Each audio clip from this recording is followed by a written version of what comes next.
సూర్యాపేట జిల్లా చిలుకూరు గ్రామంలోని lockup death సంఘటనపై బీఆర్ఎస్ నాయకుడు ఆర్ఎస్ ప్రవీణ్ కుమార్ హోంమంత్రిని నిలదీశారు. పోలీసులు రాజేష్ ను దారుణంగా కొట్టడంతో అతను లాకప్ లోనే మరణించాడని విమర్శించారు. మరణించిన రాజేష్ కు న్యాయం జరిగేంత వరకు అంత్యక్రియలు నిర్వహించామని కుటుంబ సభ్యులు మరియు గ్రామస్తులు డిమాండ్ చేస్తున్నారు.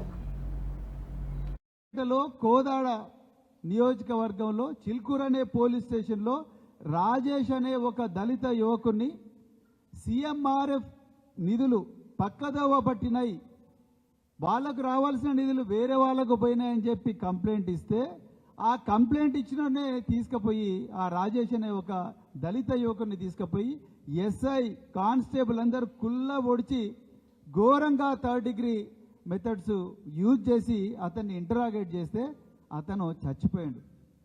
48 గంటల నుండి ఆయన శవాన్ని పెట్టుకొని అదే చిలుకూరు గూడెంలో ఆ పేద దళితులందరూ కూడా ధర్నా చేస్తున్నారు. ఇంతవరకు హోంమంత్రి నుంచి ఒక్క స్టేట్మెంట్ లేదు. మరి ఎందుకున్నావు రేవంత్ రెడ్డి గారు మీరు హోంమంత్రిగా? నాయన్ రాజేందర్ రెడ్డికి ఇది కనిపిస్తలేదా? నీ చుట్టుపక్కల ఉండే గ్యాంగ్ మెంబర్లకు ఇవి